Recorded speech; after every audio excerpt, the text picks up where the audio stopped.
Aujourd'hui, on va voir la porte étroite dans le même sens du renoncement. On va prendre le passage dans Matthieu 7.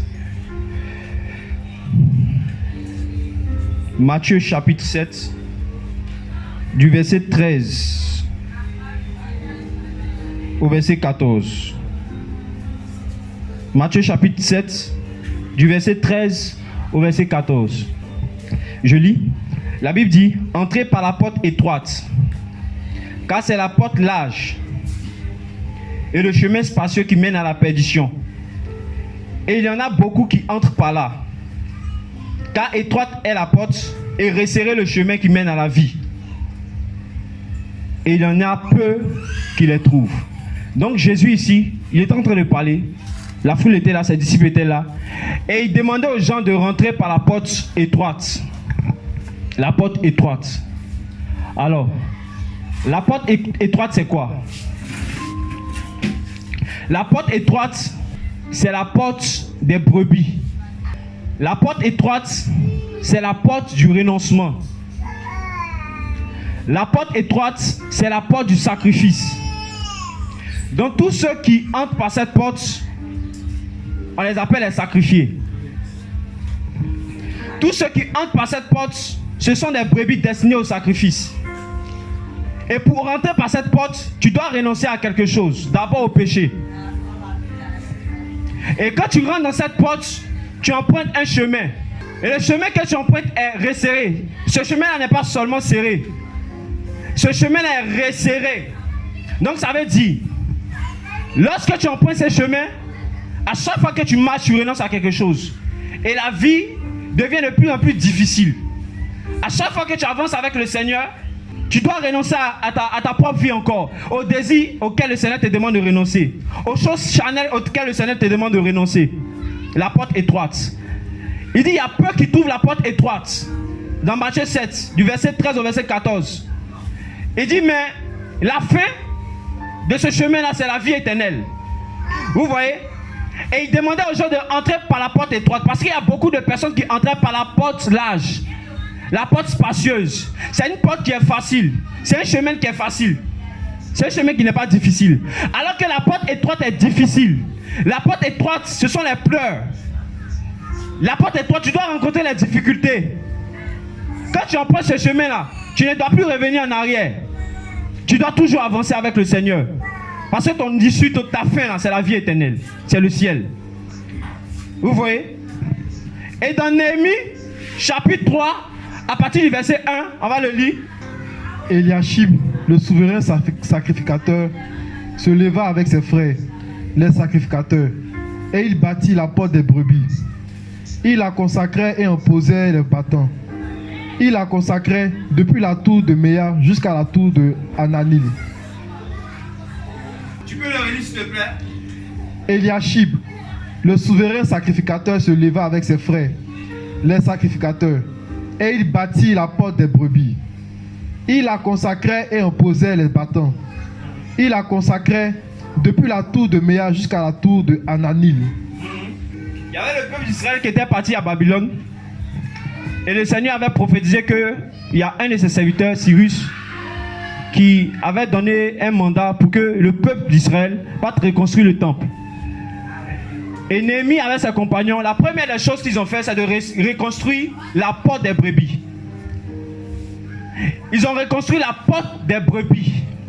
Parce que les brebis devaient être destinées au sacrifice. Les brebis devaient passer par cette porte. Donc ils ont construit la porte des brebis, la porte du renoncement, la porte du sacrifice. Parce que sans cette porte, il n'y aurait pas de sacrifice, il n'y aurait pas de renoncement, il n'y aurait pas d'adoration, il n'y aurait pas de culte. Donc ils ont d'abord en premier lieu construit la porte des brebis. Pour qu'il y ait le culte, pour qu'il y ait l'adoration. Ah, dans l'ancienne alliance, tant que tu n'as pas donné un sacrifice, il n'y a pas d'adoration. Donc tous ces brebis-là devaient passer par cette porte-là pour être sacrifiés. Et tant que tu n'es pas rentré dans cette porte-là, tu ne peux pas aller au ciel. Jésus a dit, dans Jean 10, que je suis la porte des brebis.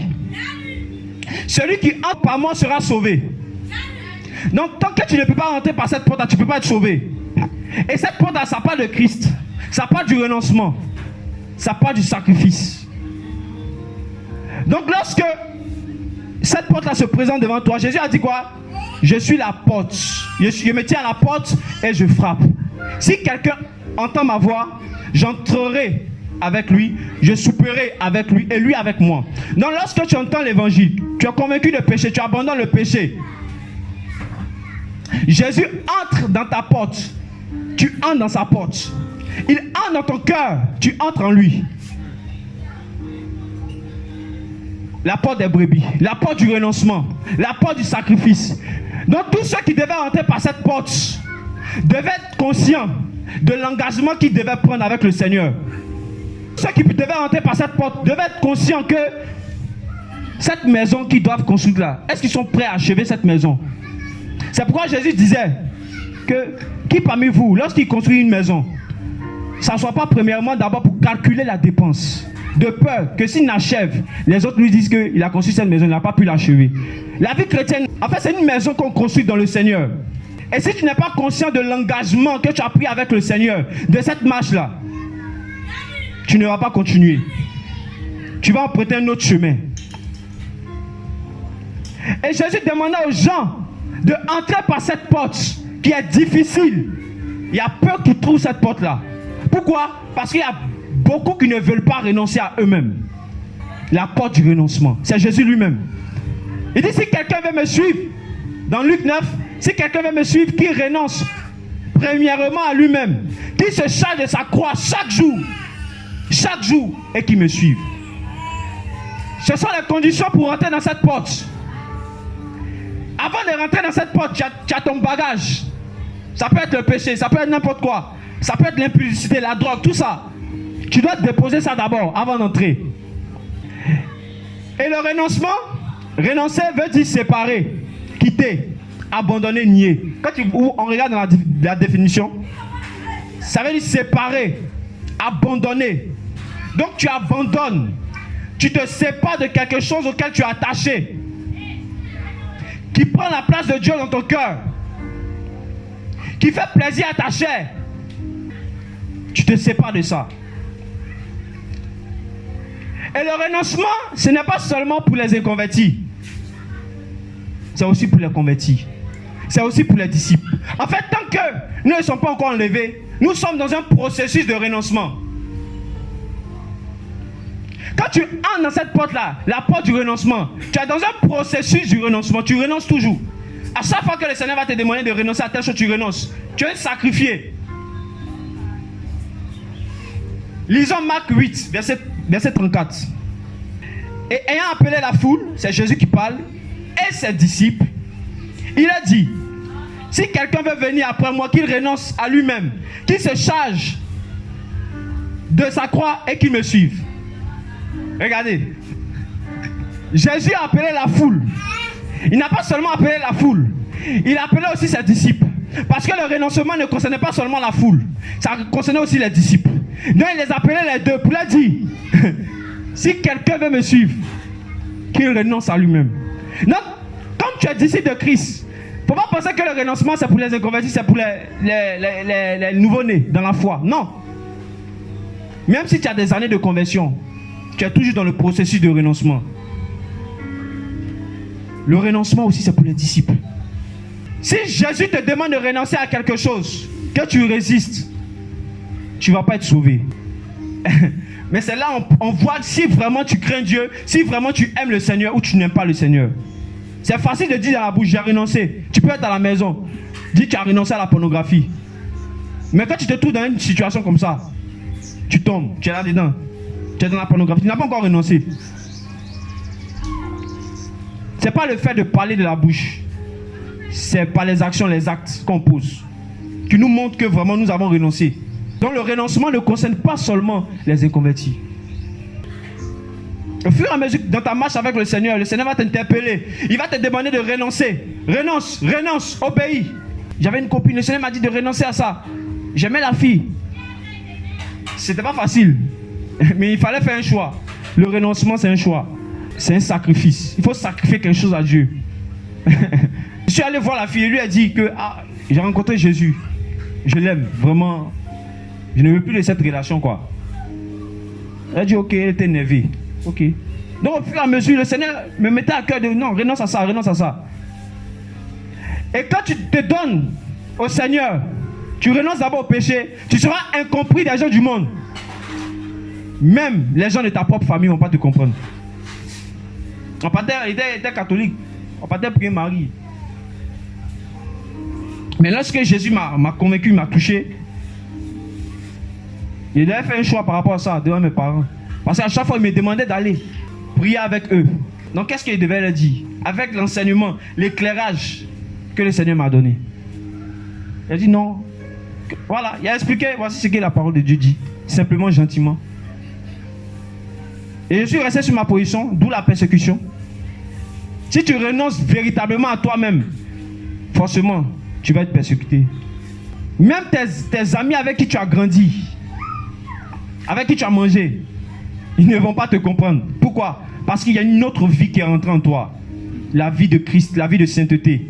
Si tu es converti, tu es ici, que tu dis que tu as renoncé à toi-même, et les gens de ce monde prennent plaisir à marcher avec toi, il faut revoir ta conversion. Quand tu renonces à toi-même, tu es seul. Quand tu rentres par la porte étroite, tu es seul. Tu n'es pas avec quelqu'un. Tu es avec Jésus. Mais je te suis, hein? Mais tu es seul, quoi. Jésus, si tu veux suivre Jésus, il faut calculer la dépense. De peur que les gens de ce monde te disent, ah, tu avais été chrétien. Tu disais, tu parlais, tu étais zélé, tu évangélisais tout ça là. Mais tu es avec nous ici. Tu es dans le péché, hein. Vous voyez ta copine. Et à cause de toi, on va se moquer de Dieu. À cause de toi, on va se moquer de Dieu. Jésus a dit, si quelqu'un aime son père, sa mère, sa femme, ses enfants, même sa propre vie, plus que moi, il n'est pas digne de moi. Il ne peut pas être mon disciple. Non, tu dois préférer Jésus à tout le monde. Tu dois être prêt à préférer Jésus, à être seul. Lorsque le Seigneur m'a touché, j'ai dit non à mes parents. Ils disent ok, en plus de donner l'argent. J'étais prêt, parce qu'il voulait me chasser même. J'ai dit oui, il n'y a pas de problème. C'est que je vais vivre dans la rue. Parce que j'ai vu la vie de Christ. Je n'ai pas peur de quelque chose. Parce que le Seigneur, il prend soin de ses enfants. Amen. Quand je suis resté sur ma position, après ils se sont tués. Puis ils m'ont laissé comme ça. Frère, le renoncement. Dans le renoncement, tu dois prendre une position. La position de Christ. Prendre position pour la vérité. Quand tu te trouves dans une situation où c'est compliqué. Par exemple, tu as fêté anniversaire des morts. C'est compliqué. Tes parents veulent que tu sois là. Mais tu as fait comment? Tu dois prendre position pour la vérité, pour Christ. Amen. Tu sais que si tu vas là-bas, tu dois communier avec les démons, les morts. Tu dois prendre position. Et le renoncement, à chaque fois que le Seigneur te demande de renoncer à quelque chose, c'est l'épreuve. Il t'éprouve, il te teste pour voir ce qui est dans ton cœur. On va voir la porte étroite. La porte du renoncement, la porte du sacrifice dans la vie d'Abraham. On est d'accord qu'Abraham, c'est notre père de la foi, non? Amen. Amen. Abraham n'est pas né chrétien. Il n'est pas né converti. Il n'est pas né saint. Il est devenu saint. Ok, on va prendre Genèse 11. Genèse 11, verset 31. Ok. La Bible dit que Térak prit Abraham, son fils, et Lot, fils d'Aaron. Suivons bien. Fils de son fils, et Sarai, sa belle-fille, femme d'Abraham, son fils. Ils sortirent ensemble, d'où en Chaldée, pour aller au pays de Canaan. Ils vinrent jusqu'à Karan ou Charan, et ils y habitaient. Et les jours de Térak furent de 205 ans, puis il mourut à Karan. Frère, Térak est le père d'Abraham. Térak était dans Babylone. Térak voulait emmener ses enfants à Canaan. Mais en allant avec eux à Canaan, il s'est arrêté à Charan. Ça ne nous dit pas quelque chose? Térak devait aller au pays de Canaan. Il veut prendre Abraham, Sarah, Lot pour les emmener là-bas. Maintenant, arrivé un moment, lui va s'installer à Charan. Alors que son intention était de partir à Canaan. Frère, quand il a vu ce passage, il a dit, waouh, Seigneur. Térak. S'il y a quelqu'un qui a un lexique biblique, on va vérifier ensemble. Le mot Térak. Le nom Térak.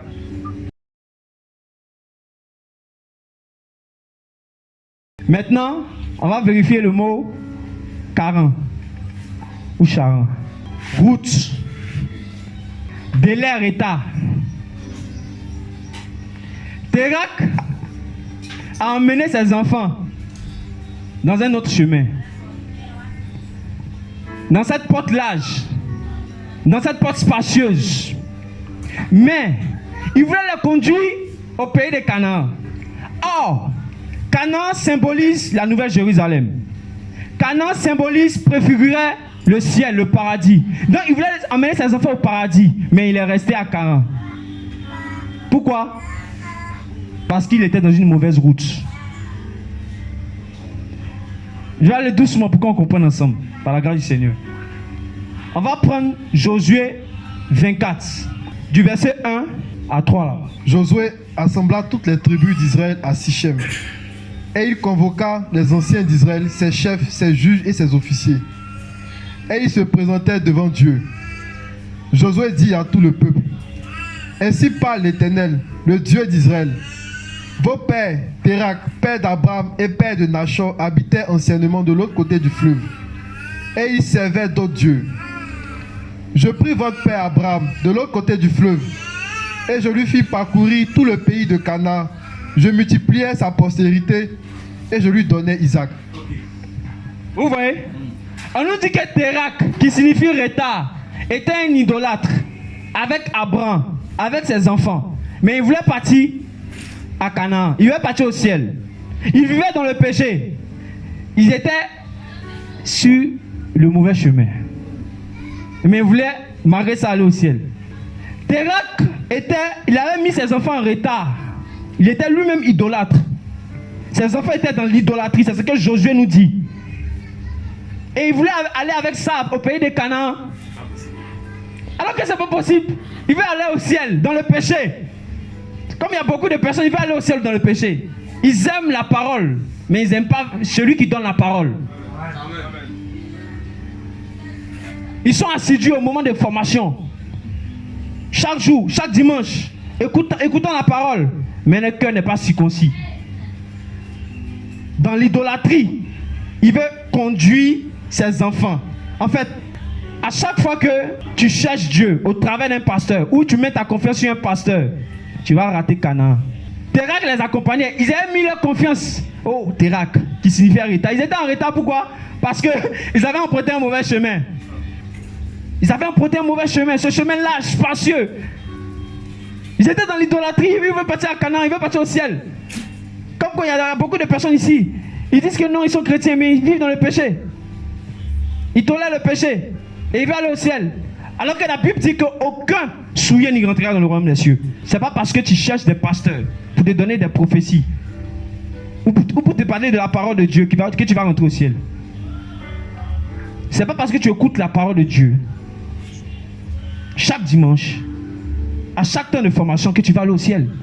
Est-ce que tu as rencontré Jésus? Abraham n'avait pas rencontré Jésus. C'est pourquoi il était dans le retard. Il était dans cette porte large, cette porte facile. Parce qu'il n'avait pas rencontré Christ. Il n'avait pas rencontré Jésus, frère. On nous dit que Charan signifie quoi? Route. Et aussi montagnard. Et quand tu lis encore, quand tu regardes dans Wikipédia, tu vas voir que c'était une cité. C'était une cité. Et c'est pas parce que tu fréquentes les assemblées que tu vas aller au ciel. C'est pas parce que tu fréquentes une mission, un groupe de frères, un pasteur, que tu vas aller au ciel. Avant m'a fréquenté le pasteur Térak, mais il a mis en retard. Mais il a fallu que Dieu se révèle à Abraham. Et on va voir ça par la suite. Donc c'est possible que tu sois dans ce mauvais chemin et que c'est seul Jésus, seul son sang qui peut t'enlever de ce chemin pour te mettre dans la porte étroite, dans ce chemin resserré, le renoncement, la porte étroite. Genèse 12. La Bible dit, oh Yahweh avait dit à Abraham, va pour toi hors de ta terre, de ta patrie et de la maison de ton père vers la terre que je te montrerai. Et je te ferai devenir une grande nation. Et je te bénirai, je rendrai ton nom grand. Et tu seras une bénédiction. Je bénirai ceux qui te béniront. Et je maudirai ceux qui te maudiront. Et toutes les familles de la terre seront bénies en ta postérité. Donc en fait, Dieu voulait changer son identité. Il voulait changer la nature d'Abraham. Mais pour qu'il change la nature d'Abraham, Abraham devait renoncer à quelque chose. Il avait des terres, il avait de la famille. Et Dieu se révèle à Abraham. Il dit, va, quitte ta famille, quitte ta terre. Il avait une terre. Donc il devait quitter cette terre-là, cette richesse-là. Il devait renoncer à ça. Il devait renoncer à ça. Abraham était terrien avant de devenir céleste. Il était terrien. Il devait renoncer à sa famille, à sa nationalité, pour prendre la nationalité du royaume des cieux. Et Abraham, lorsque Dieu s'est révélé à Abraham, mon frère, ma soeur, Lot n'était pas là. Il a parlé à Abraham seul à seul. Il dit, va pour toi, quitte. Abraham a reçu l'appel, mais il a mené Lot avec lui. Abraham est rentré dans les sentiments.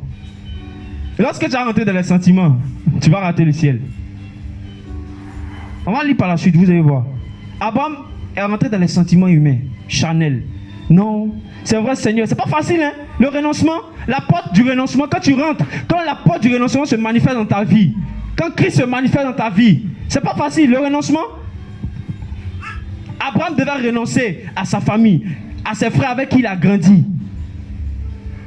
Il a pris l'autre. Il est rentré dans les sentiments. Non, c'est ma soeur, c'est mon frère dans le monde, mais on va marcher ensemble, c'est pas grave. Alors qu'il avait reçu l'appel de Dieu, Dieu voulait changer sa nature. Il a pris Lot avec lui. Or, Lot signifie quelque chose. On va voir ensemble. Donc, lorsque Dieu appelle Abraham, il lui dit de sortir lui-même. Sors. Quitte ta famille, quitte le péché, quitte ta richesse, quitte le monde. Mais Abraham, qu'est-ce qu'il va faire? Il va quitter sa terre, il va quitter sa famille, mais il va prendre l'autre, il va prendre voile avec lui. Il va prendre couverture avec lui. Suivez bien. Abraham était dans les sentiments. La porte du renoncement, la porte du sacrifice devait commencer à agir, à opérer dans sa vie. Il est rentré dans les sentiments. Il a emmené voile avec lui. Frère, lorsque tu vas marcher avec des personnes qui sont voilées, tu n'auras pas de vision. Ta vision c'est quoi? Tu as quel type de vision? Quelle est ta vision? C'est le ciel ou bien tu veux rester ici? Tu veux aller au paradis ou bien tu veux rester ici? Abraham, en emmenant voile, couverture, il avait perdu la vision pour un temps. Il a amené voile avec lui, voile allant. Et regardez ce qui va se passer. On va lire ensemble dans Genèse 13. Genèse 13, où on nous dit qu'il y a eu une dispute entre les bergers de Lot et ceux d'Abraham. Voilà, au verset 7. Il y eut une querelle entre les bergers des troupeaux d'Abraham et les bergers des troupeaux de Lot. Les Cananéens et les Phérésiens habitaient alors dans le pays. Abraham dit à Lot, qu'il n'y ait point, je te prie, de dispute entre moi et toi, ni entre mes bergers et tes bergers, car nous sommes frères. Tout le pays n'est-il pas devant toi? Sépare-toi donc de moi. Si tu vas à gauche, j'irai à droite. Si tu vas à droite, j'irai à gauche. Lot leva les yeux et vit toute la plaine du Jourdain. Les bergers de Lot vont se quereller. Et Dieu va permettre cette séparation. Donc il y a des séparations qui viennent de Dieu. Il ne faut pas tout poser. Cette séparation venait de Dieu. Les bergers de Lot se querellent avec ceux d'Abraham. Regardez l'humilité d'Abraham. Abraham a dit, mon neveu, bon, tu vois, il y a chanter se quereller, hein. Donc ce qu'on va faire, on va se séparer. Mais toi, il faut choisir. Regardez ce que Lot a choisi, tellement qu'il était voilé. Quand tu marches avec les gens qui n'ont pas de vision, là, tu seras voilé. Il a choisi Sodome, où il y a le péché. On dit que ces personnes étaient des hommes pécheurs devant Yahweh. Il a choisi Sodome, tellement qu'il était voilé. Il a vu, la terre. Lorsque Lot s'est séparé d'Abraham, regardez ce qui va se passer. Lot choisit pour lui toute la plaine du Jourdain et il s'avança vers l'Orient. C'est ainsi qu'ils se séparaient l'un de l'autre. Abraham habita dans le pays de Canaan et Lot habita dans les villes de la plaine et dressa ses tentes jusqu'à Sodome. Les gens de Sodome étaient méchants et de grands pécheurs contre l'Éternel. L'Éternel dit à Abraham, après que Lot se fut séparé de lui, lève les yeux et du lieu où tu es, regarde vers le nord et le midi, vers l'Orient et l'Occident. Car tout le pays que tu vois, je le donnerai à toi et à ta postérité pour toujours. Amen. Amen. Amen. Donc lorsque Abraham se sépare de l'autre voile, Dieu va apparaître, il va se révéler maintenant à Abraham pour dire, lève tes yeux, regarde, je te donne ça. Lorsque tu vas te séparer des personnes ou des choses auxquelles le Seigneur te demande, le Seigneur va te visiter. Il a dit, lève tes yeux. Le ciel, hein. Tu vas grandir spirituellement. Tu vas progresser spirituellement. L'autre est parti à Sodome. Abraham est parti à Canaan, au pays de la promesse. Au pays de la promesse. Lorsque tu vas obéir au Seigneur, à chaque fois que le Seigneur va te demander de te séparer de ton lot, qui peut représenter Internet, tu vois, Facebook, qui peut représenter toutes ces choses, les films, les réseaux sociaux, tout ça là. Combien de temps tu fais sur les réseaux sociaux? Si toi-même tu calcules, il faut regarder, tu vas voir que c'est un voile pour toi. C'est pourquoi tu n'as même pas vision même. Regardez, combien de temps tu prends sur Internet Combien de temps tu prends sur Internet? Peut-être c'est la télé. Peut-être c'est la fréquentation. Le Seigneur dit, il faut te séparer de ton voile, de ce voile-là. Lorsque Abraham s'est séparé de l'autre, il a eu vision. Quand tu vas te séparer, le Seigneur va se révéler à toi. Tu vas avoir vision. Amen. Ta vision sera plus claire. La vision d'Abraham n'était pas plus claire parce que voile était là. Ta vision n'était pas plus claire. Lorsque le Seigneur va te demander de te séparer des personnes qui peuvent te pousser à pécher, lorsque tu vas le faire, ta vision sera claire. Il y a des séparations qui sont bibliques. Et il ne faut pas rentrer dans les sentiments. Abraham a vu par la suite qu'il fallait se séparer de l'autre. Il s'est séparé. Quand le Seigneur te demande de te séparer d'un groupe de personnes, d'une personne, il faut obéir. Tu peux ne pas comprendre, mais par la suite tu vas comprendre. La porte étroite, la porte du renoncement dans la vie d'Abraham. Abraham se sépare de l'autre. Il obéit. Il décide de se séparer de son neveu avec qui il a grandi. Oh, ça fait mal, hein? Abraham. Troisième chose.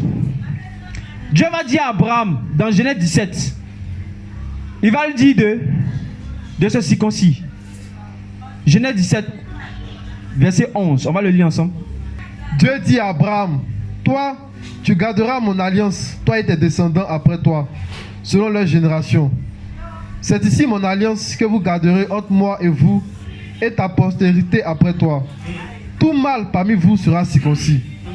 Vous vous circoncirez et ce sera un signe d'alliance entre moi et vous. À l'âge de 8 jours, tout mâle parmi vous sera circoncis, selon vos générations, qu'il soit né dans la maison ou qu'il soit acquis à prix d'argent, de tout fils d'étranger sans appartenir à ta race. Donc on va voir ici que le Seigneur va demander à Abraham de se faire circoncis. Donc la circoncision là, c'est pas quelqu'un qui a fait ça pour Abraham. C'est lui-même qui s'est fait ça. Il s'est séparé. Et la circoncision, c'est quelque chose qui fait mal. Il y a la douleur, il y a les pleurs. Abraham était prêt à sacrifier même son corps pour le Seigneur. Abraham était prêt à sacrifier même son corps. Il s'est circoncis. Imaginez un peu, un vieux qui se fait circoncire. Ce n'est pas quelqu'un qui le circoncis, c'est lui-même. La circoncision. Dieu va te demander de te séparer. Et quand tu regardes la circoncision, quand tu regardes dans la Wikipédia là, le prépuce, quand tu enlèves, ça fait que si tu n'enlèves pas là, c'est comme s'il y aura des microbes, la saleté. À chaque fois que tu ne vas pas te circoncire, c'est-à-dire te séparer, renoncer, le péché va rentrer dans ta vie. Le péché va rentrer. Le péché va rentrer. Abraham s'est séparé. Il était prêt à renoncer à lui-même, à renoncer à son corps. Est-ce que tu renonces à ton corps? Abraham était prêt à renoncer à son propre corps. Frère, la porte du renoncement dans la vie d'Abraham. On va voir encore une autre chose. Genèse 22, à partir du verset 1. Après ces choses, Dieu mit Abraham à l'épreuve et lui dit, Abraham. Et il répondit, me voici. Dieu dit, prends ton fils, ton unique, celui que tu aimes, Isaac, va-t'en au pays de Morija, et là offre-le en holocauste sur l'une des montagnes que je te dirai. C'est bon. On va continuer par la suite. Donc ici on dit, il arriva après ces choses que Dieu éprouva Abraham et lui dit, Abraham. Et il répondit, me voici. Et Dieu lui dit, prends maintenant ton fils, ton unique, celui que tu aimes, Isaac, va-t'en au pays de Morija. Et là, offre-le en holocauste sur l'une des montagnes que je te dirai. Abraham devait recevoir un enfant, l'enfant de la promesse, par Dieu. Dieu lui fait une promesse en lui disant que c'est Sarah qui va te donner un enfant. Que moi je te fais cette promesse. Et Abraham a tardé, il est parti avec Agar. Mais malgré ça, le Seigneur l'a repris, lui a dit, hey, marche devant ma face, sois intègre. Cette promesse, moi, elle te donnée. Maintenant, Abraham reçoit cette promesse de Dieu. L'enfant vient, Isaac vient. Le fils qu'il aime, le fils de la promesse. Le Seigneur lui dit, pour l'éprouver, sacrifie ton fils que tu aimes. Ton fils unique, le fils unique d'Abraham. Le Seigneur lui a dit de sacrifier son fils. En fait, c'est quelque chose que tu aimes, qui fait plaisir, comme il a dit là, qui fait plaisir à ta chair là. C'est ça que le Seigneur va te demander de sacrifier. Et ça fait mal. Pourquoi le Seigneur a dit à Abraham, sacrifie ton fils que tu aimes? En fait, à chaque fois que tu aimes quelque chose plus que Dieu, cette chose-là prend la place de Dieu. Ça devient une idole pour toi. Et le Seigneur va te demander de sacrifier ça. Il aimait son fils. Ce fils qu'il a eu dans sa vieillesse. Et voici que le Seigneur va lui dire de sacrifier son fils qu'il aime, son fils unique, pour l'éprouver. Donc le renoncement, c'est l'épreuve. Et pour renoncer, il faut avoir la foi. Tant que tu ne renonces pas, tu ne peux pas passer en classe supérieure. Lorsque le Seigneur a demandé à Abraham de sacrifier son fils unique qu'il aime, on voit par la suite que Abraham a obéi. Il n'a pas murmuré. Il est parti. Il a envoyé ses serviteurs. Au moins 2, je crois. Et il leur a dit, je vais sur cette montagne pour adorer. Parce qu'il était conscient qu'en fait là, Dieu allait ressusciter son fils. Mais avant ça, Dieu devait tuer ce qui était dans son cœur. Son fils qu'il aimait. Son fils était dans son cœur. Il y a des choses que tu peux ne pas montrer aux gens, mais qui sont dans ton cœur. Le Seigneur va te demander de te séparer de ça. Il faut obéir. Tu peux paraître. Tu peux montrer que tu es un disciple de Christ devant tout le monde. Mais quand tu es seul, avec des inconvertis, ton comportement change. Tu aimes écouter. Tu prends plaisir à écouter les choses de ce monde. Quand tu prends plaisir là, c'est fini. Tu es sur un mauvais chemin. Tu es sur une mauvaise route. Le Seigneur a dit au peuple d'Israël quoi? Je vous ai conduit dans le désert. Je vous ai humilié. Je vous ai laissé avoir faim, afin de vous éprouver, pour savoir quelle était la disposition de vos cœurs. Le Seigneur va t'éprouver. Il va te demander de renoncer aux choses auxquelles tu es attaché. Donc tu dois te séparer de ça. Tu dois quitter, abandonner. Quand tu abandonnes, tu ne reviens plus encore. Tu ne reviens plus encore en arrière. Rappelez-vous, Le Seigneur a appelé un disciple, un homme. Il dit, Seigneur, permets-moi d'abord de dire au revoir à mes parents. Il dit, celui qui met la charrue avant les bœufs n'est pas digne du royaume des cieux. Lui, il devait se séparer de ses parents. Il devait suivre Christ, mais il voulait aller voir ses parents. Le renoncement. Abraham, tant que tu n'as pas la foi, tu ne peux pas renoncer. Et tu ne peux pas aller au ciel. Abraham avait cru. Il a eu la foi, il a dit à ses disciples, non, moi et puis l'enfant va adorer. Et après qu'on va revenir. Abraham se leva de bon matin, scella son âme et prit avec lui 2 serviteurs et son fils Isaac. Il fendit du bois pour l'holocauste et partit pour aller au lieu que Dieu lui avait dit. Ok, il fendit du bois pour l'holocauste, on va continuer. Il fendit du bois pour l'holocauste et partit au lieu que l'Éternel avait dit. En fait, quand tu renonces là, tu portes ta croix. Le renoncement là, ça va ensemble avec la croix. Et la croix là, c'est pas un bois physique. C'est la souffrance de Christ que tu portes ça en toi. Jésus n'était pas encore allé sur la croix physiquement, mais il a dit, celui qui veut me suivre là, qui renonce à lui-même, qui se charge de sa croix chaque jour. Donc tu peux te charger de ta croix pour une année comme ça, et puis tu vas jeter la croix. Chaque jour, Jésus a dit. Le renoncement. Donc ici, il prend le bois, il prend le feu qui symbolise la croix. Donc, tous ceux qui renoncent, ils ont accepté la croix, ils ont accepté Christ. Tant que tu n'as pas accepté Christ, l'œuvre de la croix, ce que Jésus a fait pour toi sur la croix, tu ne peux pas renoncer à toi-même. Tu ne peux pas aller au ciel. Abraham a cru en Dieu, il a eu la foi. Et qu'est-ce qu'on dit par la suite? Le 3e jour, Abraham, se levant les yeux, vit le lieu de loin. Et Abraham dit à ses serviteurs, restez ici avec l'âne. Moi et le jeune homme, nous irons jusque-là pour adorer, et nous reviendrons auprès de vous. Abraham prit le bois pour l'holocauste, le chargea sur son fils Isaac, et porta dans sa main le feu et le couteau. Et ils marchaient tous deux ensemble. Alors Isaac, parlant à Abraham, son père, dit, mon père, et il répondit, me voici mon fils.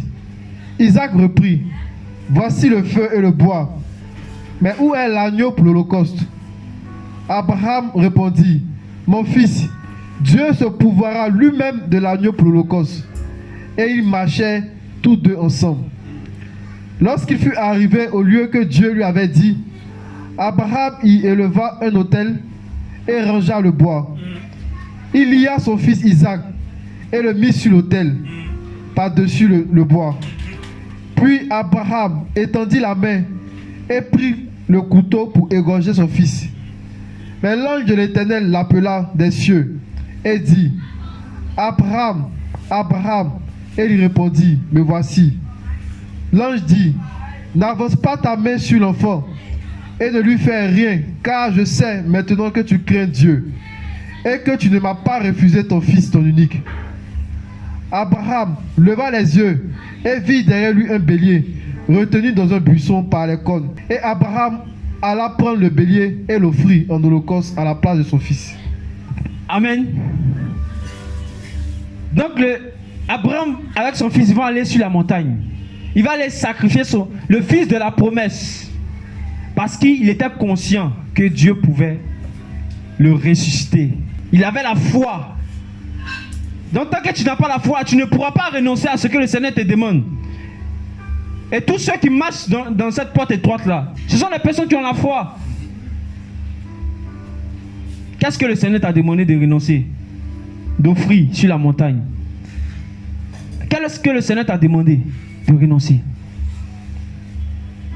Peut-être ce sont les communications la nuit, 23h, minuit. Tu appelles, tu donnes le conseil, ton esprit de conseil, tu donnes conseil seulement. Ouais, tu donnes conseil seulement. Le Seigneur te demande de renoncer à ça. Qu'est-ce que le Seigneur t'a dit? Abraham de son côté, à son niveau, Dieu lui a dit de renoncer à son fils qu'il aime. Qu'est-ce que Dieu t'a dit de renoncer sur la montagne? Parce que quand tu vas sur la montagne là, tu reviens de la montagne, mais tu dois déposer quelque chose là-bas. Qu'est-ce que tu vas déposer sur la montagne? Peut-être c'est le mensonge. Le Seigneur te dit de renoncer à ça. Dépose sur la montagne. Peut-être c'est le vol, la duplicité, l'hypocrisie. Le Seigneur te demande de renoncer. La Bible dit que lorsque Dieu a appelé Abraham dans Hébreux 11, la Bible dit que Abraham partit sans savoir où il allait. Mais il partit quand même. Frère, la vie chrétienne là, dans cette porte étroite là, quand tu es seul avec Christ, tu dois marcher sans savoir où tu vas, mais tu marches quand même parce que la finalité là, c'est le ciel. La finalité, c'est le royaume des cieux. La finalité, c'est d'être avec ton Père face à face. La finalité, c'est d'être avec Dieu, ton Créateur. Si tu es conscient de ça, tu vas continuer la marche. Tu vas renoncer à toi-même. Abraham marchait, il était riche. Mais il faisait des tentes. Pour dire quoi, qu'il était étranger et voyageur sur la terre. Tous ceux qui renoncent à eux-mêmes sont des étrangers, des voyageurs. C'est pourquoi Pierre disait que je vous exhorte comme des étrangers et des voyageurs sur la terre à renoncer aux convoitises, aux passions qui font la guerre à vos âmes, à renoncer à ça, à vous dépouiller de ça. Parce que nous sommes voyageurs. Si tu as la mentalité d'étranger, de voyageur, tu vas renoncer et tu vas aller de l'avant, tu vas être au ciel, tu vas être enlevé. Abraham avait cette mentalité. Il savait qu'il était étranger et voyageur sur la terre. Il était prêt à renoncer à son fils, son propre fils. Lorsque le Seigneur a appelé Pierre, Pierre est tenté de pécher, non? Quand Dieu s'est révélé à Pierre, Pierre a dit que je suis un homme pécheur. Le Seigneur a dit quoi? Suis-moi. À cause du miracle que Dieu a fait, tu dois renoncer à quelque chose auquel le Seigneur te demande. Frère, il faut renoncer à toi-même. Peut-être c'est le mariage aussi. Tu peux te marier. Quand tout ce sujet comme ça, non, moi je sais que je dois me marier. Voilà. C'est vous pouvez parler de tout, mais ça là seulement. Moi je dois me marier, il a fait quoi? Il a me marier, c'est enfant de Dieu. Ça a pris la place de Dieu dans ton cœur. C'est pourquoi tous les sujets là, tes prières là se tournent vers ça. Seigneur, donne-moi. Seigneur, fais ceci. Seigneur, fais là. Et puis, donne pas. Tu dois renoncer. Renoncer à ta propre vie. Il dit, si quelqu'un veut me suivre, qu'il renonce à lui-même. Qu'il se charge de sa croix et qu'il me suive. Et à chaque fois que tu renonces, le Seigneur te visite. À chaque fois qu'Abraham a renoncé, le Seigneur s'est révélé à lui. À chaque fois qu'Abraham a renoncé, le Seigneur l'a apparu. Il a parlé avec lui. Il a eu une autre révélation de Yahweh, le Dieu qui pourvoit. Sur cette montagne, il sera pourvu. Il a vu une autre révélation. À chaque fois que tu vas renoncer, tu dois une révélation particulière de Dieu. Abraham a renoncé. Lorsqu'il a accepté de mettre son fils sur le bois, il a pris le couteau. Parce que dans son cœur, son fils était déjà mort. Dieu avait déjà tué son fils dans son cœur. Donc il voulait mettre ça physiquement. Il voulait manifester ça. L'ange lui a dit, hey, c'est bon, je sais que tu crains Dieu. Frère, jusqu'à où tu crains le Seigneur? Quels sont les petits renoncements que le Seigneur te demande? Oh, ça c'est rien. Ce sont les petites choses là, tu peux pas renoncer à ça. Et maintenant les grandes choses, les choses compliquées, difficiles, c'est pas facile dans ton fils. Unique. Peut-être le Seigneur va te demander à renoncer à quelque chose qui peut paraître devant toi comme ne pas être un péché, mais qui peut être une occasion de chute pour toi. Si le Seigneur te dit de te séparer d'un frère, d'une soeur, il faut obéir au Seigneur. Qu'est-ce que Jésus t'a dit? Si le Seigneur te demande de te séparer d'une assemblée, si le Seigneur te demande de te séparer de tes camarades d'enfance, des païens, tu prends plaisir à eux, tu causes avec eux. Jésus, quand il causait les païens, c'était pour les convertir. C'était pour les sauver. Toi, tu causes, tu ne les sauves pas. Non, pourquoi tu causais eux? C'est eux-mêmes qui vont te convertir. Ah, Jésus. Le renoncement. Il a une autre révélation de Yahweh. Jésus. La Bible dit, on va lire dans Hébreux 11, 8. C'est par la foi qu'Abraham, lors de sa vocation, obéit, est parti pour un lieu qu'il devait recevoir en héritage, et qu'il partit sans savoir où il allait. C'est par la foi qu'il vint s'établir dans la terre promise, comme dans une terre étrangère, habitant sous des tentes, ainsi qu'Isaac et Jacob, les cohéritiers de la même promesse. Car ils attendaient la cité qui a de solides fondements, celle dont Dieu est l'architecte et le constructeur. C'est par la foi que Sarah, elle-même, malgré son âge avancé, fut rendue capable d'avoir une postérité parce qu'elle crut à la fidélité de celui qui avait fait la promesse. C'est pourquoi, d'un seul homme, déjà usé de corps, naquit une postérité nombreuse comme les étoiles du ciel, comme le sable qui est sur le bord de la mer et qu'on ne peut compter. C'est par la foi qu'Abraham offrit Isaac lorsqu'il fut mis à l'épreuve et qu'il offrit son fils unique, lui qui avait reçu les promesses. Et à qui il avait été dit, en Isaac sera nommé pour toi une postérité. Verset 19. Il pensait que Dieu est puissant, même pour ressusciter les morts. Aussi le recouvra-t-il par une sorte de résurrection. Abraham était conscient que, en fait, c'est vrai que le Seigneur me demande, hein, mais il sait qu'il va ressusciter. Frère, le Seigneur s'est révélé à Abraham comme étant le Dieu qui pouvoir. Il savait qu'en fait là, quand il va partir sur la montagne, il va donner le sacrifice. Mais le Seigneur va le ressusciter. Abraham, dans la porte étroite. Tu es dans quelle porte? Pose-toi la question. Peut-être tu es dans la porte facile. C'est une porte qui est difficile, la porte étroite là. C'est une porte où tous ceux qui passent doivent pleurer. On est obligé de pleurer.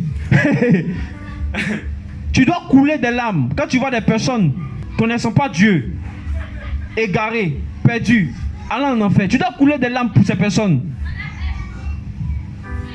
C'est une porte des solitaires. Tu es seul avec Dieu. Dieu te parle. Tu parles à Dieu. Et la finalité, c'est le ciel. Ce ne sont pas les petites choses ici. Nous sommes étrangers, voyageurs. On fait quoi ici? Parce que tout ça, là, ça va être détruit. Ça va être détruit. Regardez notre père dans la foi, Abraham. Il était riche en troupeaux, en argent, en or, dans Genèse 13. Mais il était faiseur de tentes. À chaque fois qu'il s'est déplacé dans un lieu, là, il construisait tentes, il faisait tentes. C'était pour un temps. Et puis il bougeait. Mais toi, tu veux rester forcément dans un lieu. C'est pourquoi tu seras voilé. Parce que Jésus, c'est le Dieu qui bouge. C'est le Dieu qui bouge, le Dieu du mouvement. La porte étroite. La porte du renoncement, du sacrifice. Tu dois sacrifier quelque chose. Toi-même, tu es le sacrifice. Et Abraham, en voulant donner, cette scène qui s'était passée, en voulant donner son fils Isaac, c'était une préfiguration du Messie. Dieu devait envoyer son fils. Comme Jean l'a dit, dans Jean 3, 16. Car Dieu a tant aimé le monde qu'il a donné son fils unique, afin que quiconque croit en lui ne périsse point, mais qu'il ait la vie éternelle. Donc en faisant cette scène-là, le Seigneur voulait nous montrer qu'en fait, là, il va lui-même envoyer son fils. Son fils unique, qu'il aime. Même Jésus a renoncé au ciel. Il a envoyé son fils unique. Abraham a obéi, non? C'était l'image de Dieu. Abraham était l'image de Dieu en fait. Il a envoyé son fils unique. Et cette scène, ça parle de Christ. Ça parle de Jésus. Et regardez ce que notre maître, Jésus lui-même, notre Dieu, il a fait. Avant de venir dans le monde, il a d'abord renoncé à lui-même. Il a d'abord renoncé à ses privilèges, ses avantages. Il a d'abord renoncé à ça. Dans Hébreux 10, on nous dit quoi? Que tu n'as voulu ni sacrifice, ni offrande.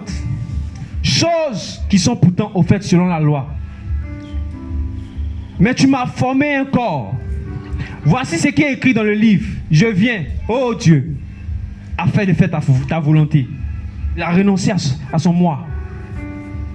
Jésus, regardez notre maître, lui-même, avant même de venir sur la terre, avant même de prendre la forme humaine, il a d'abord renoncé. Il dit, oh Dieu, je viens en tant qu'homme, mais je viens pour faire ta volonté.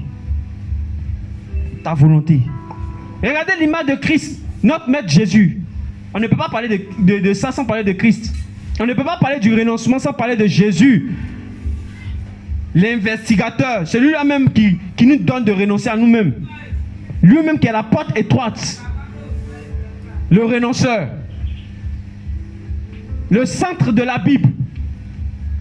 Lorsqu'il est venu dans le monde, il a pris la forme humaine. Il n'est pas né dans le luxe, le renoncement. Il n'est pas né dans le luxe, il est né dans une crèche. Il n'est pas né dans une villa, dans du duplex. Il est né où ça, il y a odeur des animaux. Regardez un peu l'image de notre maître Jésus. La Bible dit que tout disciple accompli sera comme son maître. On va être comme Jésus. Regardons ce que Jésus a fait. Lorsqu'il est né, il est né dans crèche, dans odeur. Quelle humilité.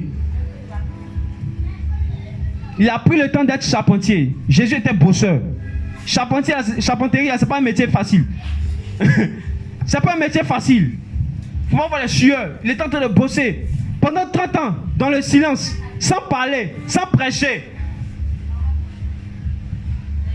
Lorsqu'il a commencé son ministère, il passait son temps à prêcher. Il a pris, avant d'aller à la croix, il a pris ses disciples. Il a lavé les pieds de ses disciples. Un roi qui lave les pieds de ses serviteurs et de ses esclaves. Il s'est déshabillé. Regardez un peu. Jésus s'est déshabillé. Et puis il lave les pieds de ses disciples. Pierre dit, qu'est-ce que tu fais, maître? Ici, il ne fait pas ça, tu n'as pas rentré. Jésus, il a lavé les pieds de ses disciples pour nous montrer qu'il a renoncé à lui-même. En enlevant son vêtement, il s'est dépouillé. Il montre par là qu'il s'est dépouillé. Il s'est effacé. Au point où on devait l'attraper. Il s'est confondu à ses disciples. On ne pouvait même pas le reconnaître. Il a fallu un baiser de Judas pour le reconnaître. Celui qui avait fait le bijou là, c'est lui. Tellement qu'il était confondu, effacé. Jésus a renoncé à lui-même. Et regardez ce qu'il a fait. À Gethsemane, il avait besoin des personnes. Frère, il y a des renoncements où tu auras besoin des personnes pour qu'ils prient pour toi. Ça peut être chaud pour toi. Le Seigneur te demande de renoncer à quelque chose. Tu peux voir un frère, une soeur. Soutiens-moi dans la prière. Parce que nous sommes une famille. Jésus, à Gethsemane, il a appelé ses disciples. Venez prier avec moi. Mais qu'est-ce que ses disciples ont fait? Ils étaient en train de dormir. Jésus, 3 fois, il a prié. Sa sueur s'est transformée en sang. Un ange est venu le fortifier. Ses disciples étaient en train de dormir. Et regardez ce qu'il a dit à Gethsemane. Il était venu pour cette heure même. Il était venu pour ça. Pour mourir pour les pécheurs. Il était venu pour ça. Et Jésus va dire, Père, s'il est possible que cette coupe-là, cette douleur, cette souffrance s'éloigne de moi, mais toutefois, non pas par ma volonté, mais que ta volonté soit faite. Il a renoncé. Il a renoncé à sa volonté, même en tant qu'homme. Il a renoncé à tout ça. Il devait aller sur la croix. Mais avant d'aller sur la croix, il y avait des différentes catégories de renoncement. Il devait rencontrer différentes catégories de renoncement. Mais il a d'abord prié. Frère, c'est en priant que tu pourras renoncer. C'est dans la prière que le Seigneur va te communiquer la force de renoncer. Parce que de tes propres forces, tu ne pourras pas arriver. Jésus, il a prié. Il a prié, disant les mêmes paroles 3 fois. Et il était prêt maintenant pour affronter ce renoncement. Et de quoi il s'agit? Avant d'aller à la croix, il y a les gardes qui l'ont attrapé. Ils sont venus l'attraper. Et on oublie cette scène-là. Ce qui s'était passé, les gardes étaient là, ils étaient en train de se moquer de lui. Mais qu'est-ce qui s'est passé? Ils lui ont donné une couronne d'épines. Une couronne d'épines, piquant. Ils ont mis sur sa tête. Il a accepté. Il n'a pas renoncé. Il n'a pas dit non, je souffre trop. Cette vie chrétienne est trop difficile. Je n'en peux plus, je vais renoncer. Je suis seul. Je suis abandonné de tout. Je suis persécuté. Je vais renoncer. Cette couronne d'épines qui représente le péché nos péchés. Il a accepté de porter ça sur lui. La Bible dit qu'il s'est fait malédiction pour nous, afin que nous soyons bénédiction. Il a donné sa vie de sainteté, sa justice. Il a donné sa vie. Il n'a pas dit non. Mes disciples m'ont abandonné. Le monde m'a abandonné. Le monde me déteste. Mes parents me détestent. Je vais jeter cette couronne. Il n'a pas dit non, je suis incompris de tous. Même les dévancés dans la foi ne me comprennent pas. Même les gens avec qui j'ai grandi ne me comprennent pas. Les gens avec qui j'ai mangé ne me comprennent pas. Tous ses disciples ont fui. Il a porté la couronne d'épines. Imaginez-vous un peu le sang qui coulait sur sa tête. Ils ont blessé sa tête. Il dit, oh roi des Juifs, nous te saluons. Et comme si cela ne suffisait pas, ils l'ont frappé. Ils ont craché sur lui le renoncement. Il pourrait dire non, je commande à la légion des armées, venez, tuez-les. Mais il a dit non, j'accepte de renoncer. À Gethsémane, il a prié. À Gethsémane, il a prié avant d'atteindre ce renoncement-là. La croix d'épines, un roi qui est couronné d'épines.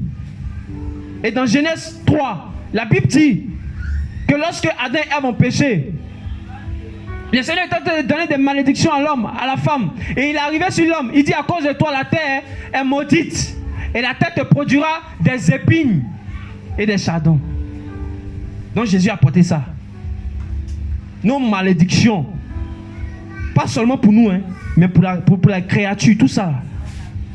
La forêt, les animaux. Il a porté ça. Tout le monde. Il a accepté de renoncer. Regardons un peu à Jésus. Regardons Jésus-Christ. Ayant les regards sur Christ, Jésus a renoncé à lui-même. Ils sont moqués de lui. Il était seul. Ils l'ont déshabillé. Et après ça encore, on lui demande de porter la croix. Ses disciples ont déjà fui. Il allait sur la croix. Il allait sur la croix. Et qu'est-ce qui s'est passé? L'ennemi voulait faire quelque chose. L'ennemi voulait le faire descendre de la croix pour annuler ce qu'il devait faire. Alors que c'était pour cette heure qu'il était venu, pour le péché de l'homme, pour nos iniquités. Cette colère de Dieu est tombée sur lui. C'est pourquoi il a dit, Père, pourquoi m'as-tu abandonné? Même en tant qu'homme, le Père l'a abandonné. Parce qu'aucun pécheur n'est agréable à Dieu. Personne qui vit dans le péché n'est agréable à Dieu. Il dit, Père, pourquoi m'as-tu abandonné? Il était abandonné de tous. Tous. Jésus. Les gens étaient là. Lorsqu'il a dit, détruisez ce temple, et en 3 jours, je le relèverai. Il dit, toi qui as détruit ce temple, et en 3 jours, tu vas le relever. C'est où? Sauve-toi toi-même. Tu as sauvé les autres, tu ne peux pas te sauver. Regardez un peu les démons qui animaient les gens, qui poussaient ces personnes à parler comme ça, disant à Jésus de descendre de la croix. Si Jésus descendait de la croix, c'était fini. C'était fini. Regardez le plan du diable. Le diable ne veut pas que tu renonces à toi-même. Il va mettre des stratégies en place pour t'empêcher de renoncer. Il va envoyer des personnes pour t'empêcher de renoncer à toi-même. Jésus sur la croix, il n'a pas parlé. Il n'a pas parlé. On lui dit, sauve-toi toi-même. Tu as guéri les gens. Ouais, tu guéris telle personne. Tu nourris même les gens. Toi, il faut te sauver toi-même. Si tu n'as pas renoncé à toi-même, si tu n'as pas renoncé à la chair, aux passions de ce monde, tu ne pourras pas aller au ciel. La croix, porte la croix. La porte étroite. Jésus n'a pas parlé. Parce qu'il savait que s'il parlait, c'était fini. Il était conscient de ça. Il avait la vision. La vision. La Bible dit que Jésus a méprisé l'ignominie en échange de la gloire qui lui était réservée. Pose-toi la question. Depuis que tu es converti, depuis que tu es chrétien, quelle est ta vision? Je ne parle pas de la vision terrestre. Quelle est ta vision? Pourquoi tu t'es donné à Christ? Pourquoi tu es converti? Est-ce que c'est pour être riche? Est-ce que, voilà, c'est pour être bien matériellement, financièrement, ou c'est pour aller au ciel, ou c'est pour rester, demeurer dans la présence de Dieu? Frère, Jésus sur la croix, il était conscient de quelque chose. La Bible dit dans Philippiens 2 qu'il a paru comme un homme. Il a été obéissant jusqu'à la croix, jusqu'à la mort sur la croix. C'est pourquoi Dieu l'a souverainement élevé. Il a donné le nom au-dessus de tout nom, afin qu'au nom de Jésus, tous genoux fléchissent et toute langue confesse que Jésus est Seigneur. Jésus était conscient que cette gloire qui l'attendait, c'était rien comparé à ces biens de ce monde. Cette gloire qui t'attend au ciel, frère, si tu décides de renoncer, sois conscient du ciel. Sois conscient. Ne perds pas la vision. Est-ce que tu vas aller au ciel? Est-ce que tu veux demeurer éternellement dans les bras de ton Père? Si tu n'as pas d'espérance, tu ne pourras pas aller au ciel. Tu ne pourras même pas continuer la marche. Même Jésus en tant qu'homme avait une espérance. Il était conscient qu'il y avait une gloire qui l'attendait. Jésus, et je crois que si le Seigneur a donné ce message, c'est pour nous parler à nous tous. Et comme on a pu le voir là, le renoncement ne concerne pas seulement les inconvertis, ça nous concerne nous. À chaque fois, aussi longtemps que tu seras sur cette terre, tu dois renoncer à toi-même. Amen. Tu dois renoncer à toi-même. Quand le Seigneur va t'emmener à un niveau où tu es demandé de te séparer de tous, obéis. Tu dois préférer Jésus plus que tes enfants, plus que toi-même. Et je crois que si le Seigneur a permis qu'on écoute, on partage cela là, c'est pour nous dire quelque chose, c'est pour nous donner un message à tous. Il veut nous faire du bien, je vous assure. On va lire un passage. 2 Rois 13, verset 21. Tu peux le lire s'il te plaît mon frère. Et comme on enterrait un homme, voici, on aperçut une de ses troupes, et l'on jeta l'homme dans le sépulcre d'Élisée. L'homme alla toucher les os d'Élisée, et il reprit vie, et se leva sur ses pieds. Frère, je vous assure, les ossements d'Élisée, qui représentent l'onction de l'Esprit, nous sera communiqué. Frère, regardez la scène qui s'est passée. Suivez bien. Les ossements d'Élisée ont touché un mort. Il est revenu à la vie. Qui connaît Géhazi? Géhazi était le serviteur d'Élisée. Géhazi marchait avec Élisée. Il était familier avec Élisée. Il y avait la parole. Élisée lui avait donné le bâton qui représentait la connaissance, mais il n'y avait pas la vie. Lorsqu'il est parti déposer ce bâton devant ce petit qui était mort, il n'y a pas la vie. Pourquoi? Parce que Géhazi n'avait pas renoncé à lui-même, il était cupide. Géhazi n'avait pas renoncé à lui-même. Géhazi signifie vallée, vallée de vision. Alors que c'est sur montagne dans la vision. Lui là, il est vallée. Ce sont les choses terrestres. Frère, Géhazi signifie vallée de vision. Lui, il avait les choses terrestres. C'est pourquoi lorsque la lèpre est venue sur lui, il était parti voir le roi là. Et puis il a causé. Il aime, voilà. Il aime les choses terrestres. Géhazi marchait avec Élisée. En temps normal, c'est le serviteur qui succède à son maître. Comme Élie a succédé, Élisée a succédé à Élie. Mais Géhazi n'avait pas renoncé à lui-même. Quoiqu'il avait la connaissance des Écritures, mais il n'avait pas la vie. Il n'avait pas l'esprit de Christ. C'est pas parce que tu marches avec des personnes qui ont l'esprit de Christ que le Seigneur va te oindre. C'est pas parce que tu marches avec des personnes, une assemblée, où même il y a la vérité, que le Seigneur va te oindre. Cet homme ne connaissait même pas Élie, mais il a reçu l'onction d'Élisée. Il ne connaissait même pas Élisée. Le Seigneur va nous dire, cet homme qui était mort, si tu meurs selon la chair, le Seigneur va te communiquer son onction. Amen. Cet homme était mort, mais il avait une intimité avec le Seigneur. Cet homme représente des personnes qui ne fréquentent pas les assemblées, des groupes de pasteurs, mais qui ont une intimité avec le Seigneur, mais qui sont morts selon la chair. Ils sont séparés du monde, ils sont séparés du péché. Ils sont séparés de la convoitise, des choses de ce monde. Ça ne les intéresse plus. Ils sont morts selon la chair. Et les ossements d'Élisée ont touché le mort. Il est revenu à la vie. Le Seigneur, je vous dis de la part du Seigneur, tous ceux qui seront morts selon la chair vont expérimenter l'onction de l'Esprit. Vont expérimenter l'onction de l'Esprit. Tous ceux comme ce homme qui était mort, on l'avait oublié. Personne ne parlait de lui. Mais il avait une intimité avec le Seigneur. Frère, Jésus veut nous oindre. Mais d'abord, le renoncement. Est-ce que tu es prêt? Est-ce que tu es prêt à renoncer à toi-même?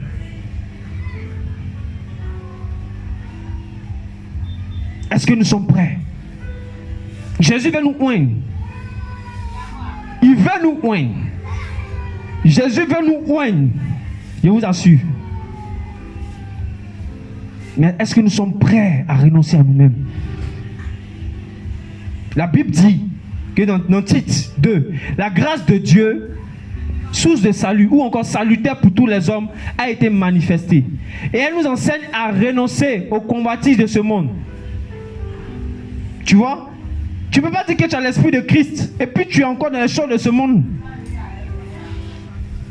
L'esprit de grâce, l'esprit de Jésus enseigne dans Tite 2 à renoncer aux choses de ce monde et à vivre de façon juste, correcte dans la foi, dans la justice, dans la vérité, dans ce siècle présent. Tu ne peux pas dire que tu as l'esprit de Jésus, tu es disciple de Christ et puis tu aimes les choses de ce monde.